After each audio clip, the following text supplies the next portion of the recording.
Sharif Ador.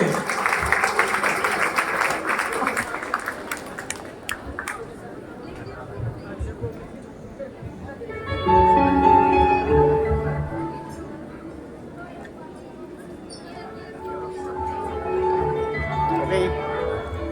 Thank you.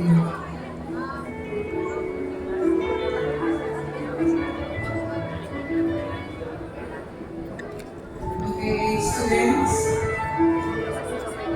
Hi. Are you happy? Very excited, right? Yes, ma'am. Okay. So, sa ngayon, kapipirma nyo lang, no? Covenant ninyo. So, before that, Blagiray. Blagirap, maura.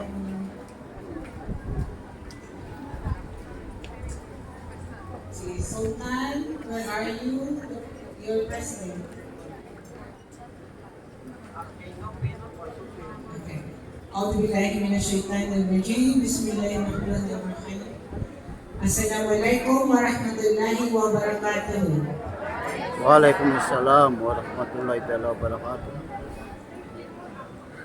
To our distinguished guest of honor, Dr. Aling Hasanor Dunamaka Alapa.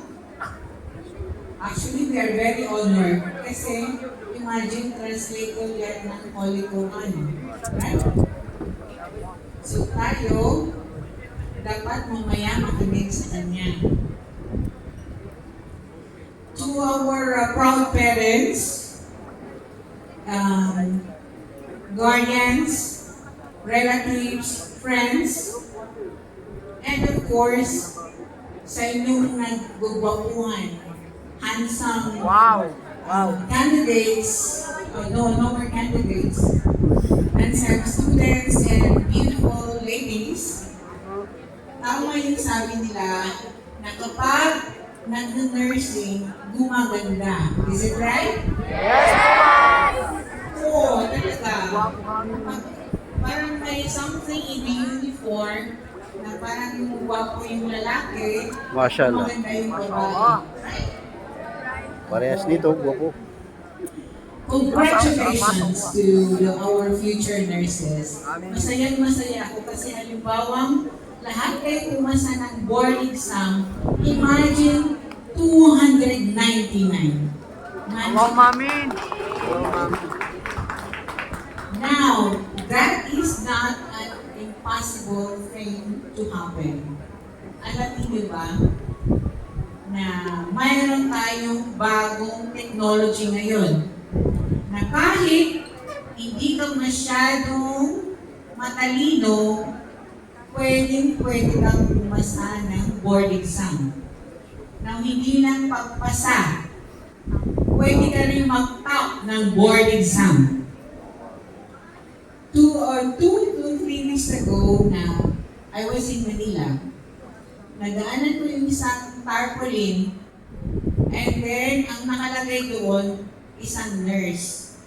Alam niyo kung anong score niya sa board exam? 99.19%. Almost 100%.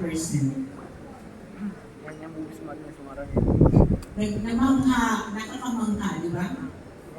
Now, hindi yan imposible na pwede niyong gawin, pwede niyong ma-achieve. Because of the artificial intelligence right now.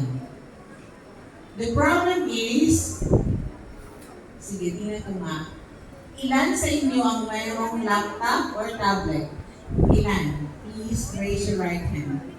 Tablet or laptop. 2, 4, 6, anin. Anin lang? So, ito. Huwag muna kayong mag-milk tea na every week. Once a month na lang. Pwede ba yun? I-save nyo na lang yung milk tea ninyo para ibili ng laptop. Kasi may mga murang laptop. Mayroon ngayong 3,999 pesos only. Hmm? Meron yan. Pabibili ko lang din ng bago lang. Akala ko nga hindi siya legit. Pero totoo siya. Ano ba yun? Dell yun ang brand. Although second hand. Pero pwede na yun. Kasi kaya niya yung program na sinasabi ko. Yung program na yun, kahit hindi ka masyadong matalino, pwede kang pumasa ng board exam. At saka pwede ka rin mag-top, depending on your dedication and commitment na gagamitin ninyo yung mga ituturo namin sa inyo. This coming weeks, we will introduce you to artificial intelligence or AI-assisted study techniques. Okay? But to our parents and guardians, medyo kailangan namin ng tulong. Yung mga anak ninyo po, tulungan natin maka-acquire ng laptop or tablet. Kahit second hand, yun, around 4,000 pesos. Pwede na yun. Ang importante, hindi sila babagsak, mapopromote sila sa third year, and then eventually sa fourth year, and then pumasa ng board exam. Inshallah. Now, 3 months ago, ang University of the Philippines, nag-graduate sila. Alam ninyo kung ilan ang summa cum laude nila? Do you have any idea? Are you watching the TV? Ang summa cum laude nila dati, when I was in Mindanao State University, I took up Bachelor of Science in Zoology. Diba? Nag-medicine din ako. Hindi pa kayo pinapanganak. I graduated in 1995. Doktor na ako, 1995. So, ilan kayo pinanganak? Oh, so hindi pa kayo pinanganak. Doktoran na ako. I graduated from Mindanao State University as cum laude. At that time, mahirap magkaroon ng summa cum laude. Mahirap. Siguro ilang taon, isa lang. Or minsan wala. Yung time namin wala. Then, kung may magna cum laude, dalawa. Masyadong bihira lang. But, ang University of the Philippines in Diliman, Quezon City, sa Luzon, alam ninyo, nung 3 months ago, nag-graduate sila, ilan ang summa cum laude nila? 681. 681. Dati isa lang. 600. Yung magna cum laude, ilan? Ha? 1,443. Wow. Issue na sa mo. Mas maliit pa kayo cum laude kasi parang 900 plus na, 980 mo. Something like that. So, sabi ko, paano nangyari yun? And just last August, a month before I saw that on TV, nakita ko, I discovered kung ano pala yung technique nila. Ang technique nila is yung AI-assisted study technique. Ang ginagawa nun, halimbawa, yung mga lessons ninyo, isang subject, for example, OB, obstetrics, o ano yung mga subjects, internal med, do you have internal med? Medicine? Okay, pediatrics, you have? Wala pa. Maternal. Yung ginagamit ninyong libro, yung PDF file niya, ilalagay natin, i-download or upload natin doon sa program na Notebook LM. Parang ChatGPT siya, pero mas specific. Kasi sa ChatGPT, madali kang magkamali. Or kasi marami silang sources, kasi buong kalawakan ng sources nila. Pero this one is very specific. Kung ano yung lalagay natin na libro, yun, doon lang siya mag-focus. Now, si AI, pwede mong sabihan na AI, isummarize mo nga sa akin ang chapter 1. Ting, ting, ting, ting, ting. Seconds, lumabas yung chapter. Subhanallah. Then sasabihin mo, AI, i-extract mo ako ng keywords. Ting, ting, ting, ting. Labas. Then, seconds, meron na keywords. Then pagkatapos, sabihin mo, AI, gawan mo ko ng mind maps. Yan ang problema ninyo, right? Gagawa na naman siya. Ganon. Print lang kayo ng print. Then, sabihin mo, AI, for this chapter 1, gawan mo ako ng multiple choice items ng mga, kung makapal yun, 50. Gagawa siya ng multiple choice items na questions na 50. Sabi sabihin mo sa kanya, with answers, with key answers. Aansweran niya. Tapos sabihin mo pa na with rationalization. So with rationalization, halimbawa, in-rhyme mo yun, i-explain na sa'yo kung bakit ka mali. Di ba? I-explain niya sa'yo, Ahmad, yung answer mo, kaya ka mali. Bakit letter B ang answer mo? Kasi ganito, ganito. Kaya kung tama ka, let's say ang answer mo is letter C, yun ang tama, i-discuss din mo yun. Bakit ka correct? So, in effect, mamamaster mo yung libro mo. Kasi lahat ibibigay niya, summary. Pati yung summary, pag hindi mo masyadong maintindihan, sasabihin mo sa kanya na AI, may prompt doon, di ba? May nilagay doon na prompt. Sabihin mo na, hindi ko masyadong maintindihan. Can you explain it to me in layman's language? So, explain niya ulit hanggang maintindihan. See? Ngayon, yan ang technology. Kung wala kayong laptop, kung wala kayong tablet, mahirapan kayo. Kasi yung makakal na libro, babasahin mo yan. Kung sakali, mag-notes ka dun sa makakal na libro, maybe it will take you 1 month, isang buwan. But with AI, kaya-kaya yun maybe 2 to 3 days. Tapos yan. Babasahin niyo yun sa iyo, ibibigay kung anong buod, no libro na yun. Kung anong nandoon, kung ano yung dapat mong pag-aralan, kung anong dapat mong i-memorize, kung anong dapat mong maintindihan doon sa iyo. So that's the reason kailangan lahat kayo maging computer literate. Do you know na sa China ngayon, yung 6 years old nila, 6 years old, may mga kapatid kayo na 6 years old, mandatory na sa kanila na pag-aralan ang AI. Isuputuan, Presidente rin. Ang pag-aralan ninyo, yung mga 6 years old kids, na pag-aralan nila ang AI. The pronouncement was made last September 1. September 1, yung President nila, sinabi na kailangan yung mga 6 years old nila malaman kung paano gamitin ang artificial intelligence.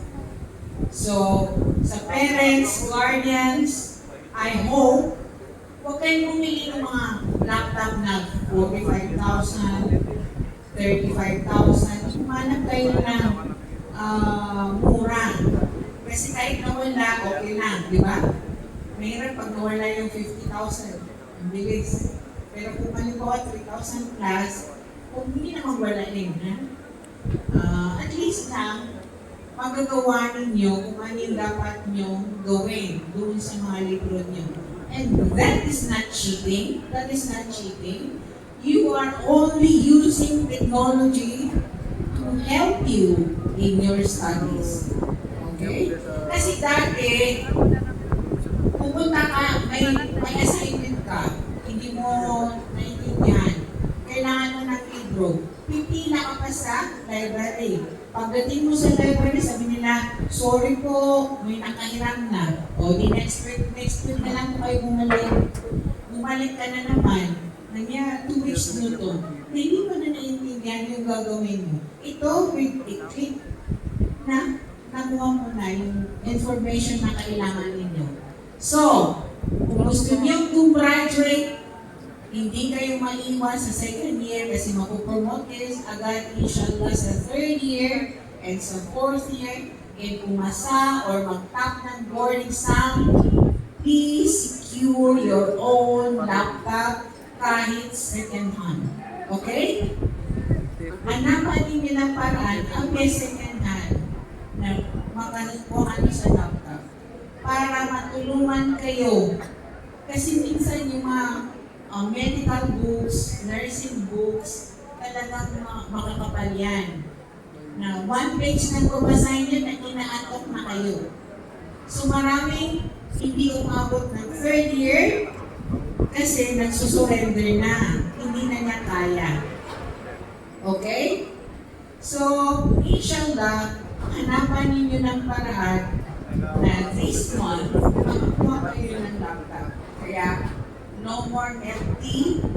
Wala mo ng 500 loan naman. Gawin nyo na lang 200 pesos ang loan. Kaya naman siguro yun. Anyway, pag-graduate ninyo, pag pumasa kayo ng board exam, nag-work kayo sa Saudi, for example, sa Saudi, nag-work kayo, may mga estudyante na tayo doon na sumasahod ng 100,000 plus every month. Kung sakaling doon naman kayo sa California, Palare, you will be receiving 500,000 plus a month. Yan ang sweldo ng mga nurses ngayon. Now, dito naman sa Lanao del Sur, kahit pa paano, yung sa government, umabot na sila ng 40,041 a month. So, alhamdulillah, malaki yung maitutulong ng isang nursing student sa pamilya niya. Kaya yung example ng president ninyo, si Sultan, regarding that student, si Faida Abbas kanina, imagine, isang nurse lang, napag-aral yung 6 na kapatid, 2 doktor, isang architect, isang civil engineer, isang police, isang hafid. 6. Imagine, nagawa niyang suportahan yung mga kapatid niya. MashaAllah. That's really an achievement on her part. Pakasugalawan yung estudyante ka. Now, the thing is, nagawa niyo po cheat. You just have to practice your mind mapping. Kasi mind mapping ninyo, pag binigyan kayo ng AI ng maraming informations, magagamit niyo mind map. Kasi doon ninyo mare-recall kung ano yung mga information na ibibigay ni AI. So, if you will use it, inshallah, we are on our way to topping the board exams. Inshallah. And sa tingin ko, 2 years from now, mawawalan na yung mga review centers. Mawawalan na yan. Bakit ka mapupunta sa Iligan? Bakit ka mapupunta ng Cagayan, Davao, Manila? When you can do it on your home, in your home. Diba? On your table. You don't have to spend so much para mag-review sa Manila, sa Cagayan, sa Iligan, para na pumasa. You can do it on your own and you can even top the board exam. So inshallah, I encourage you to try to have your own laptop or tablet this month or the next month, November. 3,999, that's not a big amount to put up para sa future ninyo sa pagpasa ng mga iba't ibang subjects. Okay? Is that the deal? Yes, ma'am. It should be a resounding yes. Yes! Yes! Kailangan maging alert daw kayo ngayon kasi ang dami-daming technology. Are you familiar with the CC? Yes!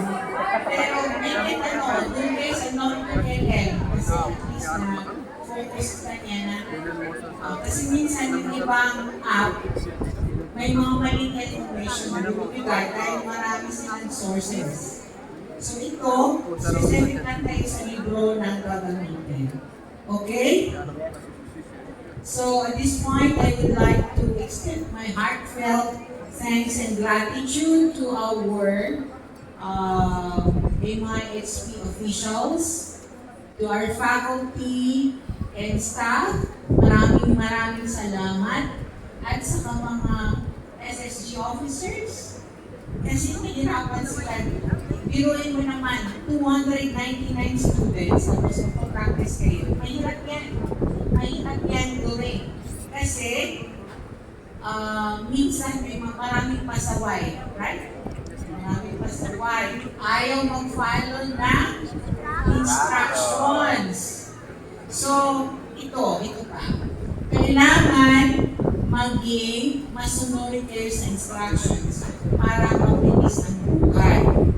Umang din na tunutusukan, pilusukan ka sa terorista, naligan mo kayo sa try it kung ano sinasabi ko. Baka sa kabutihan ko. Okay? So maraming salamat din sa lahat ng tumulong dito sa success ng program natin. And don't forget to read yung Surah Ayatul Kursi. Kasi every week mayroon tayong nalalamang earthquake. Na yung pagkakupagtano, nasusuba subhanahu wa ta'ala. Katawan-tano din na ayat, nangyari na ng mga ulamat basta mo yan na pikiprotektan ng Allah subhanahu wa ta'ala na ito makabinasarap. So, di na nagpilipatan soba, pero di na natatag mo sa pamikiran tanong. So, sige pa. And of course, I would like to thank our guest, si Dr. Arlene Masanor Alapa. Okay, palakpakan po natin siya. And itong supposedly, doon tayo magkakaping sa MSU gym. The problem is, nagre-renovate sila. Tinanong namin, sabi nila parang 3 buwan pa, hindi kayo makagraduate na. Kung mag-iintay pa tayo, kasi hindi na kayo maka-duty sa hospital. So,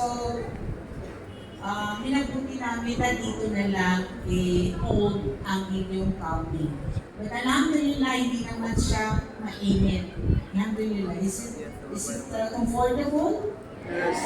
Okay naman. So, yun lang.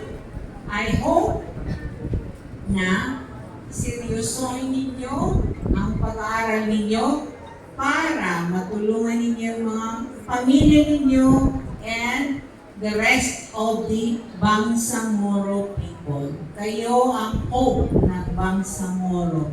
Alhamdulillah. Wassalamualaikum warahmatullahi wabarakatuh.